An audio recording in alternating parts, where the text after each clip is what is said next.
बहीमतुल अनआम किसे कहते हैं? बहीमतुल अनाम कौन से जानवर हैं?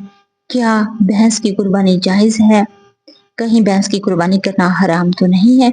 ये वो सवाल हैं जो हमारे माशरे में कसरत से उठाए जाते रहे। बिस्मिल्लाहिर्रहमानिर्रहीम। अस्सलामुअलैकुम वरहमतुल्लाहि वबरकातुहू।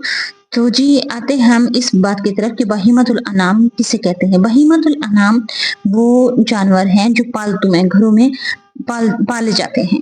तो इसमें शिकारी जानवर जो है वो निकल जाते हैं। बहीमतुल अनाम की ही कुर्बानी जायज है। शिकारी जानवर जैसे हिरन और मारखोर वगैरह वो इसके जमन में नहीं आते।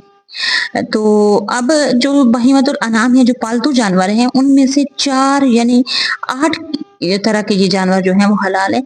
तो इनकी किस्म 4 है, लेकिन नार और मादा दोनों को मिलाकर ये कुल 8 बनते हैं। जैसे इबल, ऊंट या ऊंटनी, और इसी तरह बकर है, बैल या गाय, और इसी तरह गनम है, बकरा बकरी, और इसी तरीके से दुम्बा और दुम्बी। ये टोटल 8 बनते हैं जानवर।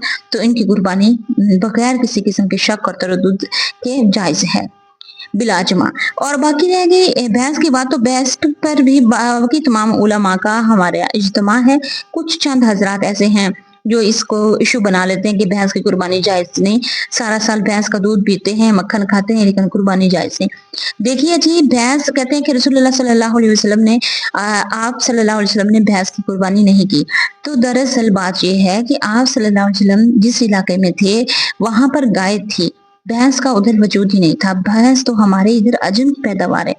ये तो बाद में जब ईरान फतह हुआ तब सहाबा इकराम के दौर में भैंस जो है वो दरियाफ्त हुई, तो सहाबा इकराम ने इसको गाय पर ही कियास किया और उन्होंने इसका गोश्त और दूध और मक्खन सब चीजें इस्तेमाल की। ठीक है, लिहाजा भैंस की कुर्बानी बगैर किसी किस्म के शक व शुबे के जायज है। और रहेगी बात इसके अलावा एक और भी बात है कि जो बकरियां ना, अरब के यहाँ ये ऐसी बकरियां नहीं होती जैसे हमारे यहाँ छोटी छोटी बकरी जिनको टेडी बकरी कहते हैं। तो अरब के यहाँ तो बड़ी बड़ी बकरियां होती हैं। तो फिर अगर ये टेडी बकरी जो है इसकी कुर्बानी जायज है तो भैंस की भी जायज है। लिहाजा इस सिलसिले में उम्मत को शक में नहीं डालना चाहिए। बाकी रहेगी बात, सवाल ये है कि इनकी उम्र कितनी होनी चाहिए। तो बकरी जो है, बकरा या बकरी, उसकी उम्र कम से कम 1 साल हो।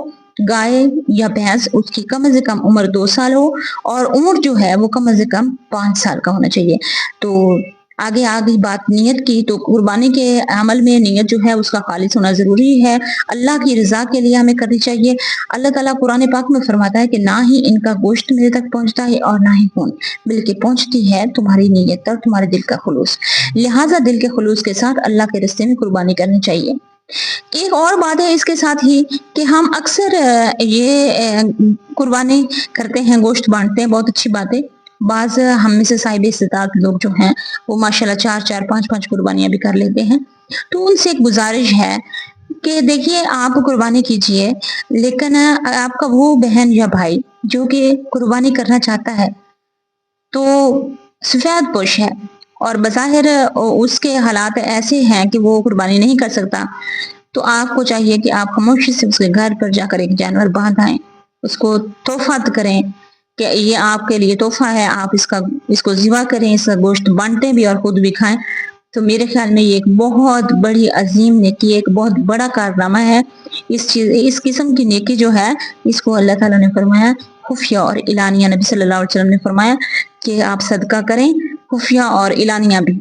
तो खुफिया सदका ये बहुत बड़ा सदका होता है कि आप अल्लाह के नबी ने फरमाया कि ऐसे करें सदका, ऐसे अल्लाह के रास्ते में दें कि आपके एक हाथ को खबर हो और दूसरे हाथ को खबर भी ना हो। तो जब हमारे घरों में 4-4, 5-5 कुर्बानियां होंगी, उसका गोश्त बांटा जाएगा, तो बिला तरद्दुद इस बात का मतलब शक है कि खुदा न खास्ता कहीं हमारे फख्र और रिया का जज्बा ना आ जाए।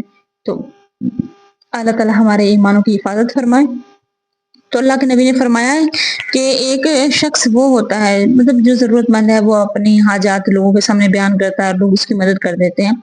तो अल्लाह के नबी ने फरमाया कि बाज लोग ऐसे भी हैं जो कि जरूरतमंद होते हैं मगर वो किसी के सामने हाथ नहीं फैलाते।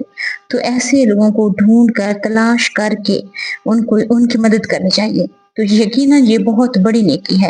اللہ تعالیٰ ہم سب کو نیکی کی توفیق عطا فرمائے، ہماری قربانیوں کو قبول فرمائے، ہماری نیتوں کو اخلاص والا بنائے، اور اللہ رب العزت ہمیں اپنے دین کی سربلندی کے لیے سب کو قبول منظور فرمائے، آمین۔ اور اس کے ساتھ ہی تکبیرات تشریق مت بھولیے گا، اللہ اکبر اللہ اکبر، لا الہ الا اللہ، اللہ اکبر اللہ اکبر وللہ الحمد۔